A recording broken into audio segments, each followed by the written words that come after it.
पहुंच गए हैं। सुब्हानल्लज़ी सख़्ख़र लना हाज़ा व मा कुन्ना लहू मुक़रिनीन व इन्ना इला रब्बिना लमुनक़लिबून। ये मैं जद्दा एयरपोर्ट पहुंच चुका हूँ कराची से, और एसडी ट्रैवल ने बहुत अच्छा मेरा इंतज़ाम किया था कि वहाँ तो मुझे कोई दिक्कत नहीं हुई। मैं कराची से सीधा पहले बहरीन की फ़्लाइट थी और फिर जिसमें कोई इतना मुझे मुश्किल नहीं हुई, कनेक्टिंग फ़्लाइट थी रश ज़्यादा होने की वजह से। तो बहरीन और फिर मैं जद्दा पहुँचा हूँ, और जद्दा पे भी इंतज़ाम बहुत ज़बरदस्त हुआ है। यहाँ पे मैं ट्रेन के लिए आया हूँ। एयरपोर्ट पे ही ट्रेन स्टेशन मौजूद है और मेरी टिकट पहले से एसडी ट्रैवल ने कर दी थी, तो मुझे कोई दिक्कत पेश नहीं आई। मैं आराम से यहाँ पे बैठा हूँ और अपनी ट्रेन का इंतज़ार कर रहा हूँ। तो अगर किसी को अपनी बुकिंग करवानी हो, उनका पैकेज लेना हो, तो एसडी ट्रैवल को आप यूज़ कर सकते हैं। इनकी सर्विस बहुत कारामद और बहुत आसान, और अपने किसी भी किस्म की दिक्कत से दो चार होने से बचाने के लिए काफ़ी है। यह है सऊदीया की ट्रेन, 300 पे जा रही है।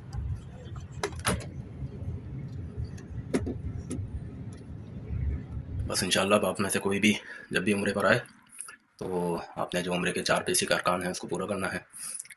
सबसे पहले आपने मिकात शुरू होने से पहले ihram बांध लेना है। उसके बाद तवाफ़ करना है जो इस्लामिक कवानीन है उसके हिसाब से। उसके बाद आपने सही करनी है, और फिर आखिर में हलक़ या फिर कसर करवा लेना है।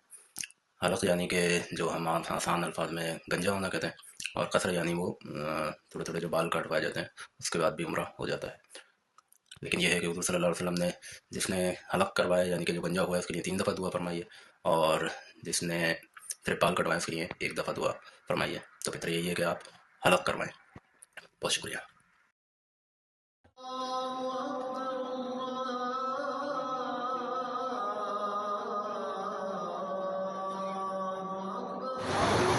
ये है जनाब सरवत अल मिसफ़लाह होटल जहाँ मैंने स्टे किया था। काफ़ी अच्छी यहाँ की सर्विस है, और अगर आप चाहें तो बिल्कुल यहाँ पे आके स्टे कर सकते हैं, और यहाँ हर किस्म की सहूलत मौजूद है वहाँ सिवाय पानी के, क्योंकि पानी का पूरे अरब में ही मसला है। तो आपने जो है वो सबसे पहले अपने लिए पानी का बंदोबस्त करना है।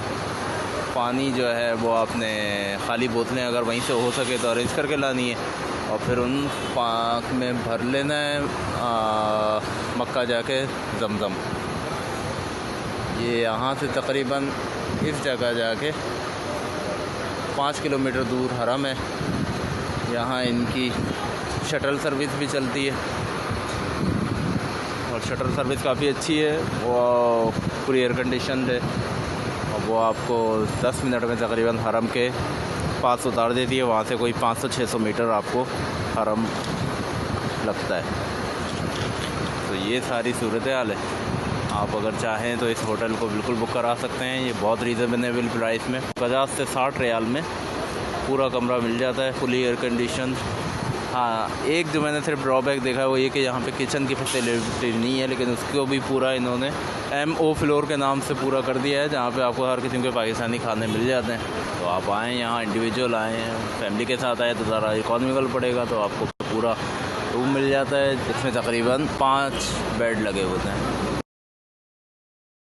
ये हमारी पहली ज़ियारत की जगह है, जबल सौर, जहाँ पे गार सौर मौजूद है। जबल सौर जबल पहाड़ को कहते हैं और सौर बैल को कहते हैं। इसको जबल सौर इसलिए कहा जाता है क्योंकि ये इस पहाड़ का जो ये कोहान है ये बिल्कुल बैल के कोहान जैसा है, इसलिए इसको जबल सौर कहा जाता है। यहाँ ऊपर टॉप पे ये पत्थर जो दिख रहा है, यहाँ पे गार सौर मौजूद है। जब हुज़ूर सल्लल्लाहु अलैहि वसल्लम हिजरत करके मक्का से मदीना जा रहे थे तो यहाँ हज़रत अबू बकर के साथ पनाह ली थी। उधर हज़रत अली को अपने बिस्तर पे लेटाया था, और यहाँ हज़रत अबू बकर जब हुज़ूर सल्लल्लाहु अलैहि वसल्लम के पैर मुबारक शहीद हो गए थे, उनसे चला नहीं जा रहा था, तो ये लगभग 5000 फुट की बुलंदी है। 2 घंटे ऊपर चढ़ने में लगते हैं, 1.5 घंटा उतरने में लगता है। और रात के टाइम हज़रत अबू बकर हुज़ूर सल्लल्लाहु अलैहि वसल्लम को अपने कंधों मुबारक पे बिठाकर यहाँ ऊपर तक गए थे। वहाँ फिर कबूतरी ने अंडे दे दिए थे, और मकड़ी ने जाल बना दिया था गार के बाहर, ताकि कुफ़ार जब आएँ तो उन्हें ऐसा लगे जैसे इस गार में तो कोई घुसा ही नहीं। यही वजह है कि यहाँ पे लोग अपनी रोज़ी की बरकत के लिए इन कबूतरों को दाना डालते हैं और अपनी अक़ीदत का इज़हार करते हैं। यह हमारी अगली ज़ियारत है मैदान अरफ़ात, जहाँ वक़ूए अरफ़ात किया जाता है, जिसके बगैर हज मुकम्मल नहीं होता। यही ये मैदान अरफ़ात की एंड होता है यहाँ पे। यही मैदान अरफ़ात है जहाँ पर सबको आखिरत वाले दिन जमा किया जाएगा, सबके नामा अमाल पेश किए जाएंगे। जब हाजी यहाँ पर हज करने के लिए वक़ूए अरफ़ात करते हैं तो उस टाइम अल्लाह ताला कहता है कि जितने गुनाह हैं सब, चाहे वो समंदर के बराबर हों या रेत के दानों के बराबर हों, सब ले आओ, मैं सब माफ़ कर दूँगा। ये मस्जिद निमरा का गेट है। इस मस्जिद की ख़ुसूसियत ये है कि सारा साल बंद रहती है, सिर्फ हज 9 ज़िलहज को खुलती है हाजियों के लिए। लगभग 3.5 लाख नमाजी यहाँ नमाज़ अदा करते हैं और फिर ये मस्जिद बंद कर दी जाती है।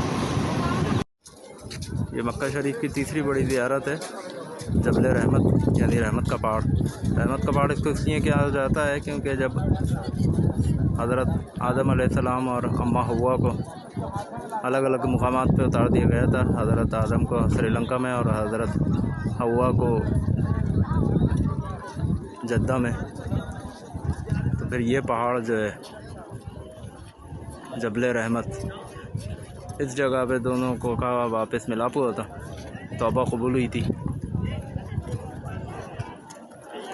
और इस जगह की एक और ख़ुसूसियत ये है कि प्यारे नबी सल्लल्लाहु अलैहि वसल्लम ने जो अपनी ज़िंदगी में एक ही हज किया है, उसका हज्जतुल विदा का खुतबा इसी पहाड़ पर दिया था।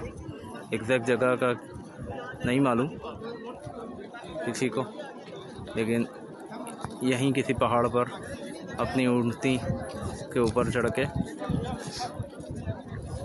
यहाँ खुतबा दिया था। और अपनी उम्मत के लिए प्यारे नबी सल्लल्लाहु अलैहि वसल्लम ने सबसे लंबी दुआ लगभग 5 से 6 घंटे बताई जाती है, तो 5 से 6 घंटे तक अपनी उम्मत के लिए यहाँ इस पहाड़ पर दुआ की थी हज्जतुल विदा के मौके पर। जी, तो मक्के की मेरी ज़ियारत मुकम्मल हो चुकी हैं। चंद मशहूर ज़ियारत हैं जिनमें सबसे पहले जबल सौर जहाँ सौर मौजूद है, उसके बाद मस्जिद निमरा मैदान अरफ़ात में मौजूद है, उसके बाद जबल रहमत जहाँ पर हज़रत आदम की दुआ कबूल हुई थी और हज़रत मोहम्मद सल्लल्लाहु अलैहि वसल्लम ने उम्मत के हिस्से सबसे लंबी दुआ मांगी थी। ये ज़ियारतें मैं आपको मुकम्मल करा चुका हूँ। ये जगह मैं बार-बार इसलिए दिखा रहा हूँ क्योंकि मैं हरम में इस टाइम मौजूद हूँ। इसके अलावा भी आप बहुत सारी ज़ियारतें हैं मक्का में जो आप विज़िट कर सकते हैं, जिनमें जबल नूर है जहाँ पर गारा हिरा मौजूद है, जहाँ पर पर वही नाज़िल होगी। इसके अलावा एक और पहाड़ है जहाँ पर सल्लल्लाहु अलैहि वसल्लम ने चांद के 2 टुकड़े कर दिए थे। इसके अलावा मस्जिद शजर है। मस्जिद शजर की तारीफ ये है कि वहाँ पे एक यहूदी ने दावा किया था सल्लल्लाहु अलैहि वसल्लम से कि अगर ये पेड़ चलता हुआ आ जाए तो मैं इस्लाम कबूल कर लूँगा। इस वक्त सल्लल्लाहु अलैहि वसल्लम ने उससे फरमाया कि जाओ, उससे कहो, पेड़ से कहो कि अल्लाह के रसूल तुम्हें बुला रहे हैं। वो पेड़ खुशी खुशी चलता हुआ वसल्लम के पास आ गया, जिसके बाद यहूदी ने इस्लाम कबूल कर लिया। इसके अलावा मस्जिद जिन है जहाँ पर जिन्होंने नमाज पढ़ी थी। इसके अलावा एक और मस्जिद है जहाँ पर 70 अंबिया की कब्रें मौजूद हैं। ये और ज़ियारतें हैं जो आप विज़िट कर सकते हैं, तो मैंने आपको विज़िट करें। इसके अलावा तो मक्का आएँ तो सब ये ज़ियारतें आप विज़िट करें। और कोई वीडियो में कमी बताई गलती हो गई हो तो मेरा ये पहला उम्र था, तो यकीनन कोई ना कोई बताई रह गई होंगी, तो उसको दरगुदर फरमाएं। और इंशाअल्लाह फिर कभी मेरा आना होगा तो बाकी जो ज़ियारतें रह गई उनको विज़िट करके उनको भी इंशाअल्लाह आप लोगों के साथ शेयर करूँ। तब तक के लिए अपना और अपने अज़ीज़ों का बहुत ख्याल रखें। अल्लाह हाफ़िज़।